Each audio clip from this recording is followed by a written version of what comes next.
Hello and welcome. Ever wondered why people do the things they do? What's really going on inside our heads that drives our thoughts, our feelings, and our actions? Well, today we're going to start unlocking some of those secrets as we dive into the fascinating fundamentals of psychology. So let me just ask you something right off the bat. When you hear that word psychology, what's the first thing that pops into your head?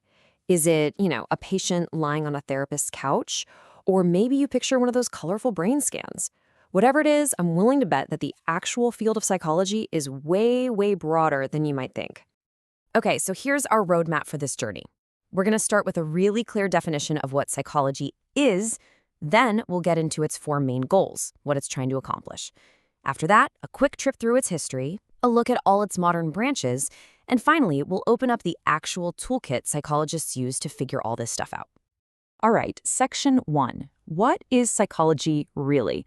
It's a word we all use, but its scientific meaning goes way beyond just common sense or, simple intuition.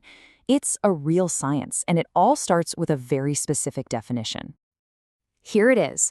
At its very core, psychology is the scientific study of human behavior and mental processes. Now pay attention to those three parts because they're absolutely crucial.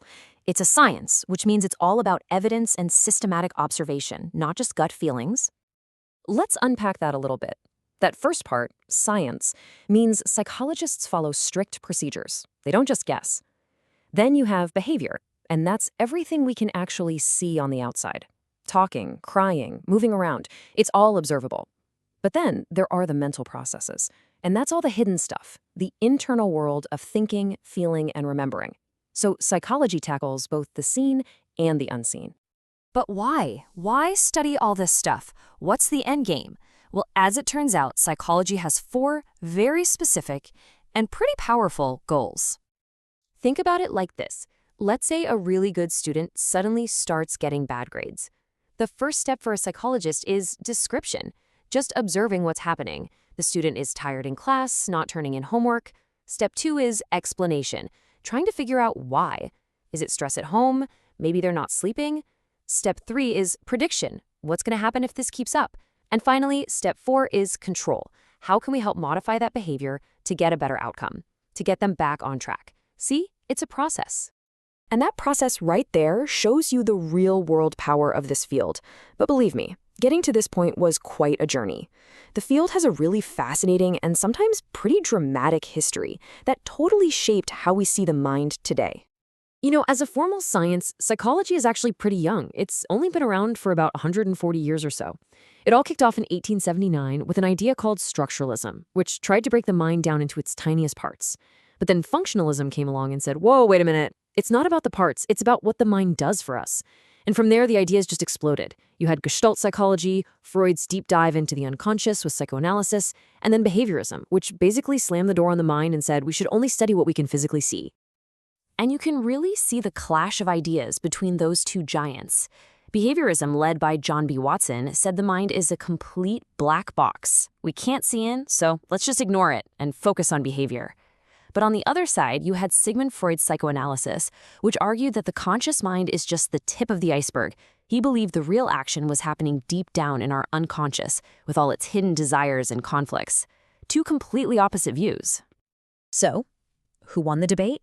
Well, in a way, everybody kind of did. Modern psychology isn't just one of these schools of thought. Instead, it's more like a rich and diverse field that pulls the best ideas from all of them. Nowadays, a psychologist trying to understand someone will look at them from a whole bunch of different angles at once. They'll consider psychodynamic things like unconscious drives. They'll look at it from a behavioral angle, how the environment rewards or punishes actions. They'll look at the cognitive side, our thought processes. And they'll even consider the biological and sociocultural factors. They use all these different lenses to get the most complete picture possible. And because of all these different perspectives, psychology has just blossomed. It's expanded into almost every part of our lives. Psychologists aren't just doing therapy in clinics anymore. They're in corporations helping with team dynamics, they're in courtrooms, they're designing better educational programs in schools. They are everywhere, using these principles to solve real-world problems. So that begs the question, how do psychologists in all these different fields actually find their answers? Well, it's not magic, and it's definitely not guesswork. They have a powerful and specific toolkit of scientific research methods. Right, so at the heart of this toolkit, you've got three main approaches. They use descriptive methods to just observe and describe what's happening. They use correlational methods to measure how two things are related to each other. And they use experimental methods to really get in there and test if one thing causes another. It's all about finding solid evidence. Now, here is one of the most important ideas in all of psychology. Correlation does not prove causation. Here's a classic example.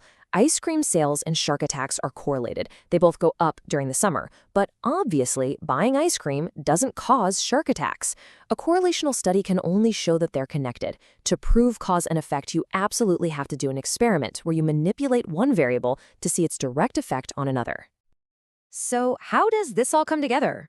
Well, it doesn't matter which tool a psychologist pulls from their toolkit, whether it's an observation, a survey, or a full-blown experiment. They are all guided by one single unifying framework, the scientific method. And this five-step process is literally the engine that drives the whole field forward. You start by noticing a problem or a question. That leads you to form a hypothesis, a testable prediction. Then you go out and test it, collect the data, and draw your conclusions. And finally, you report your results so other scientists can build on their work. It's the cycle of observing, predicting, testing, and sharing that makes psychology a real science. And really, that systematic process is how we move beyond just being curious about human nature and start to truly understand what makes us all tick. So I'll just leave you with this final thought.